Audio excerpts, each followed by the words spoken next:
This video is brought to you by Ground News. Today, Russia threatens Georgia, BRICS leaders meet in South Africa, India lands on the moon, and a Chinese dissident flees to South Korea by Jetski. From TLDR News, this is your daily briefing for Wednesday the 23rd of August 2023. Senior Russian politician Dmitry Medvedev has suggested that Russia could annex the Georgian breakaway regions of South Ossetia and Abkhazia. Medvedev, a Putin ally and former leader who is currently the deputy chair of the Russian Security Council, wrote in an article on Wednesday that the idea of joining Russia is still popular in Abkhazia and South Ossetia. It could quite possibly be implemented if there were good reasons. The two regions were the focal point of a 5-day war between Russia and Georgia in 2008, when Medvedev was Russian president. Russian forces occupied the two regions, which together comprise nearly 1/5 of Georgia's territory, and unilaterally recognized their independence from Georgia in the form of the Republic of Abkhazia and the Republic of South Ossetia. Only a few other countries, including Syria, Nicaragua, and Venezuela, recognize the breakaway states. Medvedev's article marks the 15th anniversary and reflects on lessons from the 2008 war. And he states, "We do not need a repetition of history and 2008, adding, we remain ready to tackle problems at the negotiating table, but that Russia will not hesitate to act if its concerns become reality." Since 2008, Georgia has maintained mixed relations with its neighbour to the north, but has also sought to join the NATO military alliance and also the European Union, though progress towards accession in both cases has stalled. Medvedev claims that the West is actively escalating the situation in order to create another hotbed of tension near our border, in addition to the Ukrainian flank. Medvedev has positioned himself as one of the most hawkish Russian politicians since the country invaded Ukraine last year, and has engaged in a lot of nuclear saber-rattling against the West. There's more on the way, but be sure to subscribe and ring the bell to make the daily briefing part of your daily routine, or just search for us on your podcast app to listen along. The BRICS Summit is underway in South Africa, with leaders and representatives from Brazil, Russia, India, China and South Africa discussing trade, currency cooperation, possible expansion of the bloc and more. A speech written by China's President Xi Jinping said changes in the world were bringing human society to a critical juncture, and that the course of history will be shaped by the choices we make. Despite writing the speech, Xi unexpectedly did not deliver the remark at the business forum of the BRICS Summit, despite the presence of his South African, Brazilian and Indian counterparts. It's not been made clear at the time of writing why Xi did not attend the side event, and got his Commerce Minister to deliver the speech instead. Xi had held a meeting with South African President Cyril Ramaphosa earlier in the day.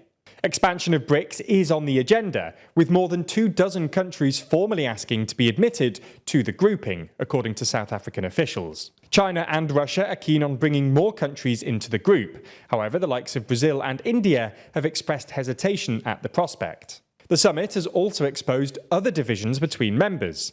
China has pushed to make BRICS a geopolitical rival of the G7 group of Western allies.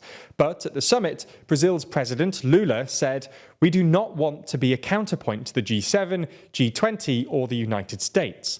We just want to organise ourselves." So that's what's been happening in South Africa today. Let's move and discuss what's been happening on the moon. A few days ago, we discussed Russia's failed attempt to land at the South Pole of the moon. Today, it was India's turn. Here's a video of the landing. जी हाँ, आप अपनी screen पे देख सकते हैं कि हम lander module. They've now become the first nation to land near the moon's south pole, and they've become the 4th country to achieve a soft landing on the moon, behind the US, Russia and China. As we mentioned when Russia attempted a similar landing a few days ago, the lunar South Pole is important in the future of humanity's ventures through space. It's believed that there could be ice at the South Pole, which would be useful not just for water for future astronauts based on the moon, but also for things like fuel. Now that India's landed, they'll be conducting a variety of scientific observations. For example, an instrument called Chandra's Surface Thermophysical Experiment will measure the moon's surface thermal properties, and the radioanatomy moon-bound hypersensitive ionosphere and atmosphere will study the moon's gas and plasma environment.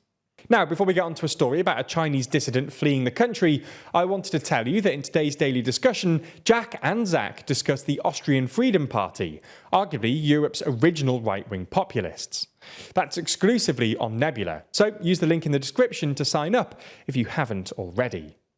A Chinese dissident has reportedly fled China by jet ski, travelling hundreds of kilometres across the sea to South Korea. The man was detained in South Korea for illegal entry and is believed to be Kwon Pyong, a human rights activist and critic of the Chinese government, who notably got in trouble for wearing a t-shirt comparing Xi Jinping with Hitler. His identity has not been verified, and the Chinese embassy in Seoul has declined to comment. He's believed to have travelled around 300 kilometres by jet ski from China's Shandong province to the South Korean coast near Incheon, carrying only a helmet, compass and binoculars, and 5 25-litre fuel tanks tied to the jet ski. According to the NGO Dialogue China, Kwon had spent time in jail, was released in 2019, and had expressed his intention to flee China and seek asylum overseas. Dialogue China's Li Dae-sung said, "Kwon had told me that he was ready to leave China and that he was heading to South Korea, but I didn't know how he was going to come." Li added that Kwon wants to go to a third country. He went to Iowa State University, so he speaks English. He wants to go to an English-speaking country. We end with some uplifting medical news from the UK, where surgeons have performed the country's first ever womb transplant. The recipient's sister, who has already had children, donated her womb to her younger sister, who was born without a uterus. She now plans to have her own children through IVF. The surgeries took place in February at the Churchill Hospital in Oxford and involved more than 30 staff. Doctors say the two sisters have recovered well from the two overlapping operations that took more than 17 hours. The charity Womb Transplant UK paid the NHS costs for the procedure, estimated at around £25,000, and the staff involved gave their time for free. That's all for today, but if you want to stay in the loop until the next one, then you'll want to check out Ground News. A website and app developed by a former NASA engineer on a mission to give readers an easy, data-driven, and objective way of reading the news. That's because every story comes with a visual breakdown of the political bias, factuality, and ownership of the source's reporting, all backed by ratings from 3 independent news monitoring organizations. It's not just that either. I especially like their blind spot feature, which highlights stories disproportionately covered by one side of the political spectrum. For example, this story on rising water temperatures in the Gulf Coast is a blind spot for the right. So if you only get your news from right-leaning sources, you might have totally missed this. Meanwhile, this story on China's proposed training facility in Cuba is a blind spot for the left. So you might have missed that story instead. Now, you may be thinking, why should I be paying attention to partisan sources at all? Well, part of being informed about the world around us is also being informed of potential political slants and echo chambers. That's because if we know where these views are coming from, we'll be better equipped to not only spot ongoing bias, but to engage in healthy dialogue with those who hold different views. In fact, I know I've personally benefited a whole lot from Ground News. I've gotten much better at spotting political bias, and I've surprisingly challenged some of my own views too. As such, I highly encourage our viewers to give Ground News a try. We're even offering a 30% discount on their Vantage plan for all TLDR viewers. And that includes access to a feature called My News Bias, which is basically a dashboard for your news diet. Sign up to find out how your reading habits change over the next week. What are your top sources? Are you engaging with diverse perspectives? What about your favorite topics?